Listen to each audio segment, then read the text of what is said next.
আসসালামু আলাইকুম। আমি মোহাম্মদ আবদুল্লাহ। আমরা গত রমজানে সপরিবারে ইসলাম ধর্ম গ্রহণ করি। আমাদের পরিবারে একবারে 9 জন ইসলাম ধর্ম গ্রহণ করি। আমার মা, আমার বাবা, আমি, আমার ওয়াইফ, আমার বোন, একসঙ্গে 9 জন। আজকে একটি বছর পরিপূর্ণ হয়ে 6 দিন। আজকে ঈদ, আমাদের জন্য দোয়া করবেন, ঈদ মোবারক। আর আমার এই ভিডিওটা অবশ্যই সারা বিশ্বকে দেখার জন্য আপনাদের কাছে অনুরোধ রইল। আমরা নবমুসলিম যে এটা অবশ্যই সারা বিশ্ব জানুক এবং আমাদের ইসলামের পথে আসুক।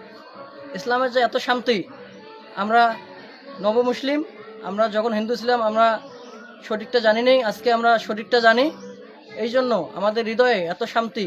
আজকে 29টা রোজা করে ঈদ করতেছি, আসলেই অনেক শান্তি, আমরা অনেক হ্যাপি। আমাদের জন্য দোয়া করবেন। আমার বাবা, আমার ওয়াইফ, আমার ভাগনা, আমার বোনেরাও আছে, এক পরিবারে 9 জন, আমার মা আছে। আমাদের জন্য দোয়া করবেন। ঈদ মোবারক।